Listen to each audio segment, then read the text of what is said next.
मुझे खून।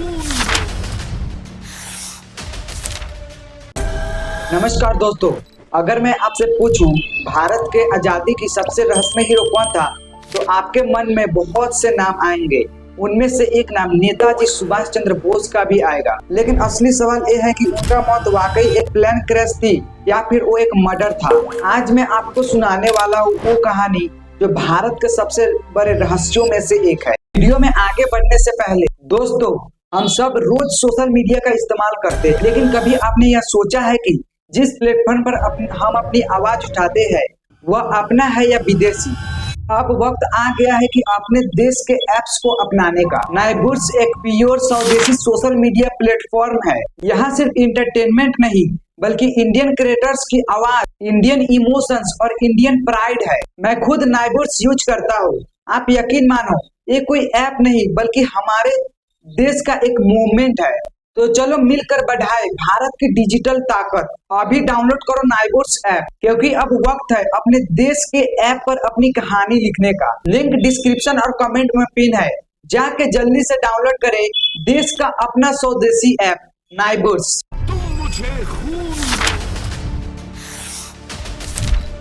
23 जनवरी 1897 में उड़ीसा के कटक में एक बच्चे का जन्म हुआ और उसका नाम रखा गया सुभाष चंद्र बोस। शुरुआत से ही वो बाकी बच्चों जैसे नहीं थे, एकदम गंभीर, शार्प दिमाग और देश के लिए कुछ करने का जज्बा। उनकी पढ़ाई कलकत्ता से हुई और फिर कैम्ब्रिज यूनिवर्सिटी से। वहाँ उन्होंने ICS पास कर लिया, यानी अंग्रेजों की सबसे बड़ी नौकरी। लेकिन दोस्तों, बॉस ने सोचा कि अगर मेरा देश गुलाम है तो मैं गुलामों का अफसर कैसे बन सकता हूँ, और उन्होंने वो नौकरी ठुकरा दी। यही से उनकी असली जर्नी शुरू हुई, आजादी से लड़ाई की जर्नी। उसका करिश्मा इतना जबरदस्त था कि उन्हें लोग प्यार से नेताजी कहने लगे। वे कांग्रेस में शामिल हुए और जल्द ही गांधी जी और नेहरू के जैसे बड़े नेता बन गए। लेकिन एक फर्क था, गांधी जी अहिंसा चाहते थे और बॉस मानते थे आजादी खून और तलवार से मिलती है। 1938 में वे कांग्रेस के प्रेसिडेंट बने, लेकिन ब्रिटिश फ्रेंडली लीडर्स से उनका मतभेद बढ़ते गया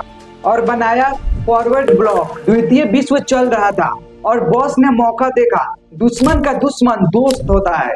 उन्होंने जर्मनी और जापान से सहारा लिया और वहीं से बनाया आजाद हिंद फौज। उनका फेमस स्लोगन था, तुम मुझे खून दो मैं तुम्हें आजादी दूंगा। मुझे खून दो, मैं तुम्हें आजादी दूंगा। ये सिर्फ शब्द नहीं थे, ये पूरा आंदोलन था। हजारों नौजवान, महिलाएं सब उनके पीछे खड़े हो गए। अब आती है कहानी का सबसे रहस्यमय हिस्सा। 1945 में जापान हार रहा था और जर्मनी ने पहले ही सरेंडर कर चुका था। बॉस ने फैसला लिया, वे रसिया जाएंगे और शायद USSR उनकी मदद करेंगे। 18 अगस्त 1945 खबर आई कि ताइवान, उस समय के फॉर्मोस में नेताजी का प्लान क्रैश हो गया। ऑफिशियल रिपोर्ट कहती है कि वे हादसा में जलकर मर गए, लेकिन लाश कहाँ है? बॉस की बॉडी कभी भारत आया ही नहीं, लेकिन सिर्फ कुछ अस्थियां जापान के मंदिर रेंकोजी टेम्पल में रखी गई है। यहाँ से शुरू होती है द ग्रेट मिस्ट्री। सरकार और ब्रिटिश रिकॉर्ड्स के अनुसार वे प्लेन क्रैश में मरे। रशिया थ्योरी, कई लोगों ने कहा कि बॉस सोवियत जेल में थे। गुमनामी बाबा थ्योरी, 1960 से 1980 में उत्तर प्रदेश के फैजाबाद में एक बाबा रहते थे। उनका रहन सहन, लिखावटें, आदतें सब कुछ बॉस जैसी थी। लोकल लोग मानते थे कि वही नेताजी थे जिन्होंने अपना पहचान छुपा ली। आजादी के बाद बॉस के मौत पर 3 कमीशन बने। शाहनवाज कमेटी 1956 में बनी और उन्होंने कहा कि प्लेन क्रैश में मौत हो गई।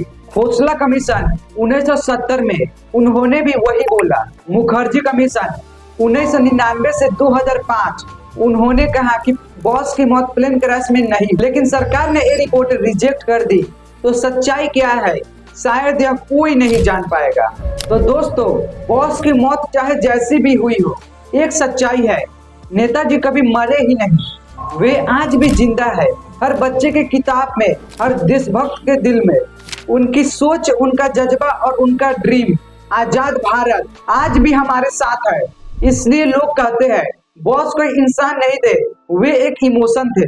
सुभाष चंद्र बोस के लिए कमेंट में जय हिंद जरूर से लिखे और नाइबुर्स ऐप को डाउनलोड करना ना भूले। अगर आपको वीडियो थोड़ी सी पसंद आई हो तो लाइक करके चैनल को सब्सक्राइब जरूर से कर दीजिए।